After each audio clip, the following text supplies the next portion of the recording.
Allahu Akbar, Allahu Akbar. The Syrian rebels are already in Aleppo.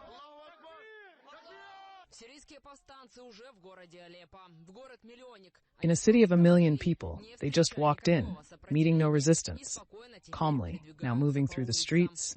Probably the troops were not besieged at all or did not immediately flee the city. Here, by the way, is the first footage of the Syrian rebels walking in.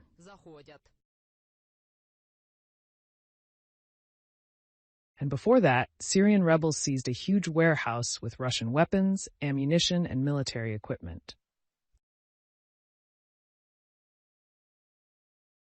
And before that, Syrian rebels seized a huge warehouse with Russian weapons, ammunition, and military equipment.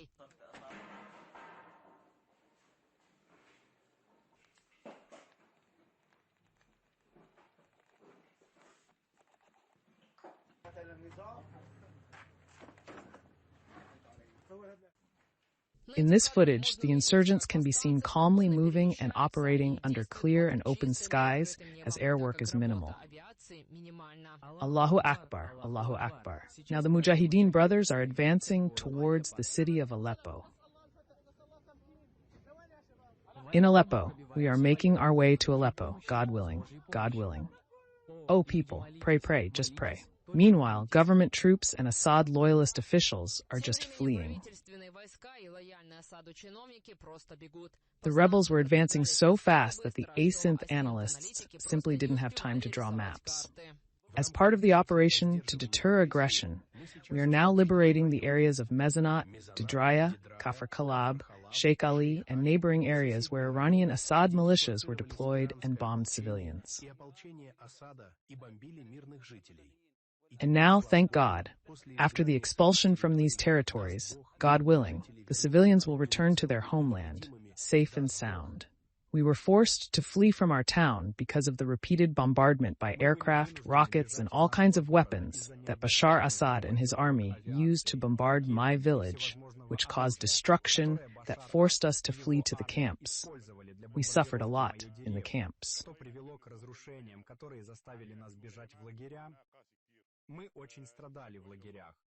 But when I returned yesterday and today to the village, found it liberated. It was an indescribable joy for me, all the villagers of Kafr Halab. And recall how many years Putin and Assad fought over Aleppo, how much money the Kremlin spent on this war. In the end, the country's largest city practically fell in a matter of days. And meanwhile, the Syrian president flew to Moscow to ask for Putin's help. But the so-called head of the Kremlin now has no way to help his ally.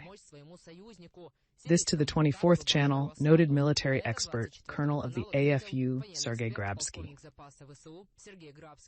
As early as in the middle of 2024, 90% of the Russian Federation's land forces have already been used in one way or another on the battlefields of Ukraine and Kursk region.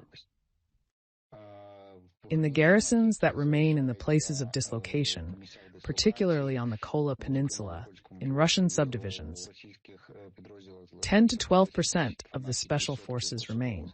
Of course, there may be units involved that do not take part in combat operations on the territory of Ukraine, but they are very few in number and perform tasks to cover other parts of the border.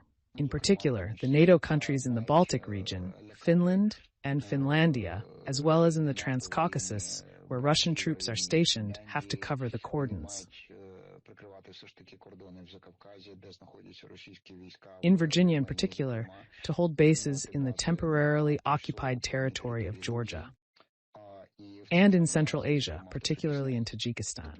So, despite the large number of troops, one should realize that Putin in particular has nothing to share with his revered teacher, Bashar Assad. Sergei Grabsky noted that it is unlikely that Putin has the human and technical resources to provide Bashar al-Assad with them. In the middle of 2024, 90% of the Russian Federation's land forces will have already been engaged in some way on the battlefields of Ukraine and the Kursk region. Of course, units that are not involved in hostilities on the territory of Ukraine can be involved, but there are very few of them, and they perform tasks to cover other parts of the border. As for the situation around Aleppo,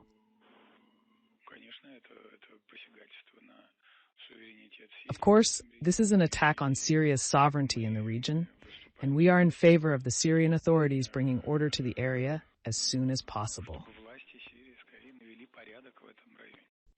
Even if Putin had the resources to help, there is a big question as to how they could be moved into Syria.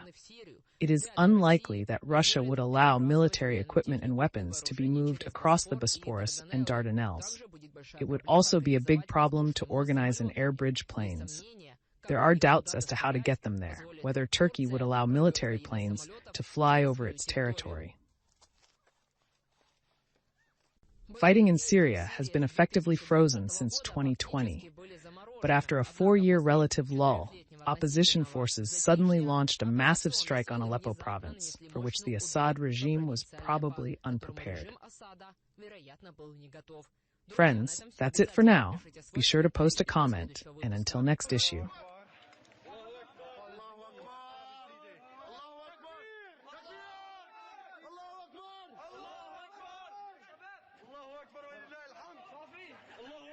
Dear brothers and sisters, here we are, the first groups of Injamas have come in to cleanse the city, to cleanse the city, to cleanse the city, and as befits true believers, we bow before Allah, thanking Him for these His favors.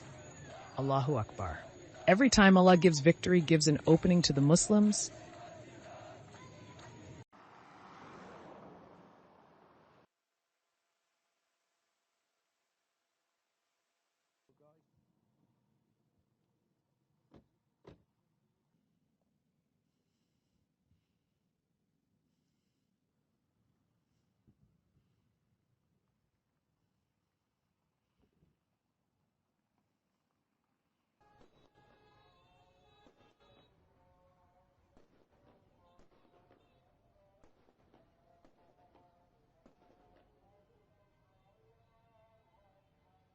Ассаламу алейкум рахматуллахи баракату. Дорогие братья и сестры, мы вот-вот уже зашли.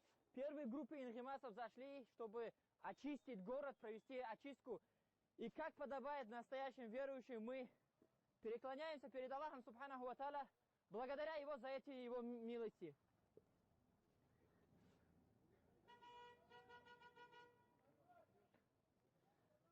Аллаху Акбар.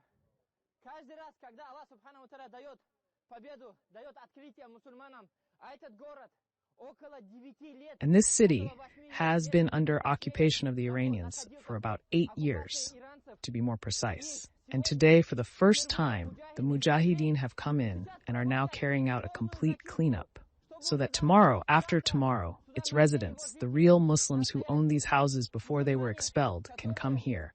Everyone who comes here, no matter if he is a Mujahideen or a journalist, a media person. All of them bow down to Allah as thanksgiving.